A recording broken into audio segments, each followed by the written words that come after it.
Yes guys, hello guys, mumeze mute? Nizere ko mumeze neza, I hope ko mumeze neza. This is Irka TV. Nanone ibazana inkunda gushimira wowe amaze gukanda subscribe, Imana ikumere umugisha. Imana ikumere byinshi byiza wifuza. Okay, come on guys. Nawe utarakanda subscribe, nizere ko ugiye gukanda subscribe, dukomeze kubana muri iki kiganiro cy'amakuru y'abastar. Umuntu wa mbere ureba iki kiganiro kikarangira akatwika ko cyarangiye, aze kutubwira ikintu yifuza twakora cyangwa se twamukorera. Yes, uyu bamwita CHRISSeazy. Hari abama baherutse kumushinja yuko akunze gushishura indirimbo z'abandi. Minisitiri w'urubyiruko rero n'iterambere ry'ubuhanzi bamwita Dr. Utuma Twishima Jean Paul Abdallah yagaragaje ko kuba abahanzi cyangwa se kuba umuhanzi yakwifashisha igihangano cy'undi akaba yakora ikindi cye, ati nta kibazo kibirimo. Yabivuze nyuma y'ubutumwa bwanditswe n'uwitwa Caguwa kuri X cyangwa se kuri ku rukuta rwa X cyangwa se Twitter, washinje CHRISSeazy gushishura amashusho y'indirimbo yise Sambolela, ngo ndetse ntagarukire aho agashishura n'uburyo amajwi yayo akozwemo. Uyu musore yanditse ati ibi bintu birababaje, ibaze kuba uri umuhanzi warangiza ugashishura amashusho y'ibyakozwe n'abandi, ntibirangirire aho ahubwo ugashishura n'indirimbo. Yarangije ashyiraho amashusho yavugaga ko uyu muhanzi yakuye mu bindi bihangano ndetse n'indirimbo ye mu buryo bw'amajwi ayigereranya na Mario ya Franco. Arangije agira ati ngaho namwe mwirebere cyangwa se nimurebe. Ariko nubwo uyu musore bamwe bamugaya, hari abandi bamushyigikira cyangwa se bamushimira. Mu batweretse ko nta gikuba cyacitse ku byo CHRISSeazy aba yakoze cyangwa se yakoze, harimo na Minisitiri w'urubyiruko n'iterambere ry'umuhanzi cyangwa se ry'ubuhanzi witwa Dr. Utuma Twishima Jean Paul Abdallah. Mu kugaragaza ko amushyigikiye rero yakoresha amagambo avuga ati kera twigeze kubaza ukuntu Singapore yateye imbere ikihuta cyane. Icya mbere yanze guhimba ibintu byose bishya cyangwa se inventing the wheel. Icya kabiri ifata urubyiruko irwohereza mu Buyapani, Leta Zunze Ubumwe za Amerika, i Burayi n'ahandi kwiga uko ikoranabuhanga na serivisi zikorwa cyangwa se bikorwa. Utuma Twishima yakomeje agira ati rero aba bavuye kwiga, uru rubyiruko Singapore yohereje hanze ruvuye kwiga rwaraje ruhita rwubaka Singapore ikomeye, bagendeye ku ihame ryo kwigana, ugahindura ubundi ugakoresha ibyo gusa ufite cyangwa se copy, modify na paste. Yavuze ko ibyo abahanzi n'abandi bahanga bakora byo guhera ku byahimbwe n'abandi byemewe. Abagira inama yo kujya bibuka kubahiriza amahame y'umutungo bwite mu by'ubwenge. Umugabo witwa Junior Giti ukunzwe na benshi mu Rwanda bijyanye no gusobanura filime ndetse akaba ari nawe ureberera inyungu z'uyu muhanzi CHRISSeazy, yabwiye igihe ko iyi ndirimbo itashishuwe nk'uko bamwe bashatse kubifata. Ibi yabivuze mu magambo agira ati ntabwo twashishuye, ahubwo ni ibintu bibaho ko ufata indirimbo bitewe n'uburyo wubaha wayikoze, amateka uyifiteho. Ushobora gufata agace gato ukakifashisha, ariko bitavuze ko hari amabwiriza uba wishe, kuko nureba no mu bandi bahanzi bibaho rwose cyane. Tunyarukiye ku mugabo witwa Element Ele, benshi bamenye nka Ele, umuproducer umaze kubaka izina mu Rwanda. Uyu mugabo umaze iminsi mu gihugu cya Uganda nyuma yo gutaramira mu kabari kitwa Nomad mu ijoro ryo ku cyumweru tariki 24 ku kwezi kwa 11, yatanze ibyishimo ku bitabiriye igitaramo batari bakeya cya Comedy Store cyabaye mu ijoro ryo ku 27 ku kwezi uyu mwaka. Uyu mugabo akaba yaratanze ibyishimo cyane. Byamenyekanye bwo nyuma y'amashusho yasakajwe ku mbuga nkoranyambaga. Element Ele nyuma yo gususurutsa abakunzi b'umuziki bari bakoraniye muri iki gitaramo, bamuhundagazaho amashiringi abakunzi b'umuziki bo mu gihugu cya Uganda. Element yahuriye muri iki gitaramo cyangwa se ku rubyiniro n'abarimo Baby Call, Pastor Wilson Bugembe. Element rero akaba abaye undi muhanzi w'umunyarwanda utumiwe mu bitaramo bya Comedy Store byitabirwa n'abatari bake mu mujyi wa Kampala, nyuma y'abandi barimo Charly na Nina The Ben n'abandi bahanzi benshi cyane bakomoka mu gihugu cy'u Rwanda. Uyu musore usanzwe yarubatse izina mu gutunganya indirimbo cyangwa se bizwi nka producer z'abandi bahanzi, yaje kwinjira mu muziki. Kuri ubu amaze gukora 3 zafashe imitima y'abakunzi b'umuziki batari bake mu gihugu cy'u Rwanda ndetse no mu gihugu cya Uganda. Element rero mu guhera ku ndirimbo yahereye ku ndirimbo yitwa Kasha, akurikizaho yitwa Food yafatanyije na BruceMelody ndetse na Roskana, mbere yuko asohora indirimbo yitwa Milele iherutse gusohora mu minsi ishize. Akaba ari n'indirimbo yakunzwe na benshi cyane, yaje kuzuza miliyoni imwe mu kwezi mu cyumweru kimwe ndakeka niba ntibeshya. Akaba ari umuhanzi ukunzwe cyane ndetse akaba umuproducer uzi gutunganya imiziki y'abandi bahanzi. Yitwa BruceMelody, umuhanzi umaze kwamamara mu Rwanda ndetse no muri East Africa no muri Afrika muri rusange, umaze iminsi mu gihugu cya Canada, aho yari yaragiye gukorera ibitaramo bitandukanye. Kuri wa 27 ku kwezi kwa 11 yahuye na ambasaderi w'u Rwanda muri iki gihugu cya Canada, Prosper Higiro. Kanda subscribe dukomeze kubana muri iki kiganiro kiryoshye cyane cy'abastar, abahanzi ndetse n'ibyamamare. Kanda subscribe dukomeze kubana, nizere ko kandi ko umeze neza aho uherereye hose, ndakwifuriza ibyiza. Mu butumwa uyu muhanzi yanyujije ku mbuga nkoranyambaga yagaragaje ko yashimishijwe cyane no guhura na ambasaderi w'u Rwanda muri Canada, gusa yirinda kuvuga byinshi binyuranye bijyanye n'ibiganiro bagiranye. Ati ntewe ishema no guhagararira u Rwanda mu rwego cyangwa se ku rwego mpuzamahanga mu kumenyekanisha umuco warwo, impano, ububanyi n'amahanga cyangwa se ububanyi na diaspora na diplomasi. Twese hamwe dukomeje kwerekana ubwiza n'ubushobozi bw'igihugu cyacu dukunda cyane. Guhera mu kwezi kwa 10 nibwo BruceMelody yatangiriye ibitaramo bye mu mujyi wa Ottawa, aho yataramiye mu ijoro ryo kuwa 26 ukwezi kwa 10.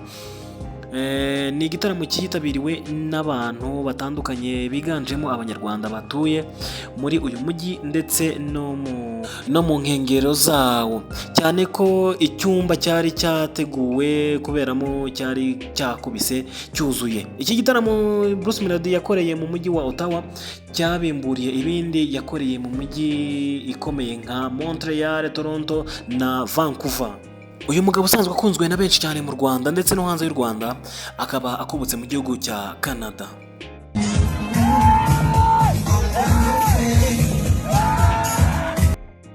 Nkuko mubona kuri aya mashusho agaragara, uwo ni Diamond na Zuchu. Diamond na Zuchu bakomeje kugirana ibihe byiza, ni nyuma y'uko mu by'ukuri hari amakuru yagiye atangaza y'uko buri wese yaciye inzira ye, ariko ahangaha aya mashusho agaragara na yagiye hanze nyuma y'uko Zuchu yari kwizihiza isabukuru ye y'amavuko. Diamond wamushimishije cyane akamukora surprise. Aya ni amashusho yagiye hanze rero, bigaragara ko n'ubundi umubano wabo ugikomeje utaracika. Byagaragaye ko rwose bari bishimanye, babyina ndetse banezerewe cyane. Uwo akaba ari Diamond na Zuchu bamaze igihe rwose batarebana neza, batumvikana. Ariko nubwo bumeze gutyo, ku rundi ruhande umuhanzi wita Harmonize akaba anameze nk'aho ari mukeba wa Diamond, yagaragaje ko Diamond Platnumz bamaze igihe batajya imbizi cyangwa se batumvikana, atari umuhanzi uri ku rwego rwo kujya muri Grammy Awards yasabye guhatanamo uyu mwaka ntibimuhire.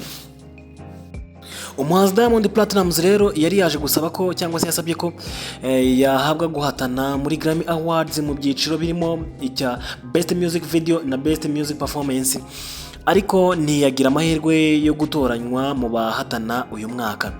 Harmonize rero yagaragaje ko ibi bihembo uyu muhanzi mugenzi we atari ku rwego rwo kubyinjiramo cyangwa se byo guhatanamo cyangwa se byo kubyitabira. Ati ntabwo watwara Grammy Awards kubera gusuhuza cyangwa se gusuhuza abantu gusa. Inzi icyo isaba cyangwa se bisaba kuba umuntu yatwara ibi bihembo, ariko ibisaba kugira abantu banyabo kandi badasanzwe bagukorera ibihangano. Uyu musore Harmonize rero akomeza avuga ko nubwo Diamond akunzwe muri Tanzania iwabo, ngo kumenyekana ku ruhando mpuzamahanga bikigoye kuri we kuko bisaba impano ya nyayo kandi bigoye gukumira. Ati ntago bita ko uwo uri we bo bumva imiziki gusa. Niyo mpamvu mbizi ko mu mwaka wa 2025 na 2026 nzaba ndi muri Grammy Awards kandi nzatsinda. Abagabo bamaze kuba abakeba kabisa. Aya magambo rero yateje impagarara ku mbuga nkoranyambaga, bamwe basubiriza Diamond utaragize icyo abivugaho. Umwe mu bafana yagize ati Diamond ni icyitegererezo, ntabwo asabwa kugira icyo akora ngo yemeze abantu. Kuva mu 2019 ubwo Harmonize yavaga muri Wasafi Records ya Diamond yamufashaga mu muziki, agasiga yishyuye miliyoni 500 z'amashiringi ya Tanzania, yatangiye kujya mu ntambara n'uyu muhanzi Diamond Platnumz, ndetse bagakomeza guhangana mu buryo bweruye yaba mu muziki ndetse no ku mbuga nkoranyambaga mu buryo butangaje cyangwa se butandukanye. Sean Combs aka Puff Daddy, uyu mugabo Puff Daddy, uyu muraperi yongeye nanone kwangirwa ku nshuro ya 3 kuburanira hanze. Uyu mugabo urukiko rugaragaza ko rutizeye umutekano w'abaturage mu gihe yaba arekuwe. Uyu mugabo akurikiranyweho ibyaha byinshi bitandukanye byo guhohotera. Ikinyamakuru TMZ cyatangaje ko umucamanza yanze ubusabe bw'uyu muraperi bugira ubwa gatatu kuko hari ingaruka zikomeye zaterwa n'ifungurwa rye ku batangabuhamya, ndetse hari n'ibimenyetso bigaragaza ko ihohotera rye ririmo amashusho yo mu 2016 akubita kesi n'ubutumwa uyu mugore yamwandikiye nyuma yo gukubitwa amubwira ko byamugizeho ingaruka ubundi ntabihe agaciro. Ikindi kandi nanone uyu mucamanza agaragaza ko uyu muhanzi yarenze ku mategeko yo kuvugana n'abantu kuri telefone ari mu buroko. Avuga ko mu bihe bitandukanye Puff Daddy yagiye akoresha telefone z'izindi mfungwa avugana n'abantu batari mu bo yemerewe kuvugisha. Uyu mugabo Puff Daddy cyangwa se Sean Combs atanga ubusabe bwe bwo kuburanira hanze, yari yavuze ko ashaka gutanga ingwate ya miliyoni 50, inzu ye iri Miami, ndetse mu gihe yaba afunguwe yajya acungirwa hafi n'abashinzwe umutekano iwe mu rugo buri munsi amasaha 24 bakurikirana abamusura n'abo avugana nabo. Uyu muraperi w'imyaka 55 yatawe muri yombi ku mugoroba wo kuwa 16 kwezi kwa 9 2024 Manhattan mu mujyi wa New York.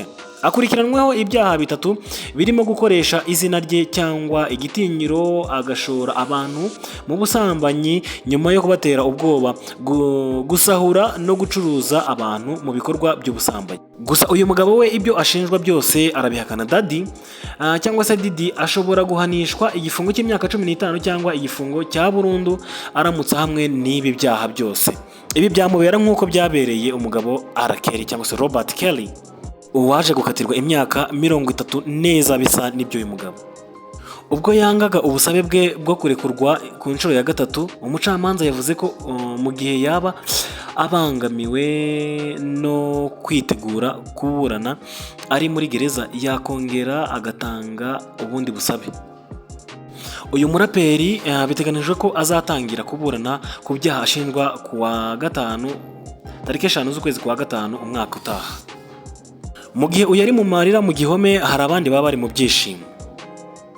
Uwitwa Abel Tesfaye wamamaye nka THEWEEKEND yanditse amateka mashya kuri Spotify, aho yabaye umuhanzi wa mbere ufite indirimbo nyinshi zumviswe na miliyari kuri uru rubuga rwa Spotify. Kugeza ubu uyu musore ufite indirimbo 21, buri imwe yagiye yumvwa inshuro zirenze miliyari kuri Spotify, ndetse bimugira umuhanzi wa mbere wanditse aya mateka mu muziki. Lost in the Fire niyo ndirimbo ye iherutse cyangwa se iheruka guca aka gahigo, ndetse iba indirimbo ya kabiri ye ahuriyeho na Gesa First Line ibanje cyangwa ibashije kubigeraho. Uretse ibyo kandi uyu muhanzi aheruka gushyirwa mu byiciro byinshi by'abahataniye ibihembo bya Billboard Music Awards, aho uyu musore yahatanye muri Top Billboard Global 200 Artist, Top Billboard Global Exclusive Youth Artist, Top R&B Artist na Top R&B Male Artist. Ibi bihembo bikazatangwa ku itariki 12 z'ukwezi kwa 12 uyu mwaka. Wakoze kubana natwe, nizere ko wamaze gukanda subscribe. Ndashimira ko wabanze gukanda subscribe. Imana iguhe umugisha, ikagure byose wifuza, ubuzima bwawe ibuhe umugisha iteka ryose. Ndabakunda. Ciao ciao.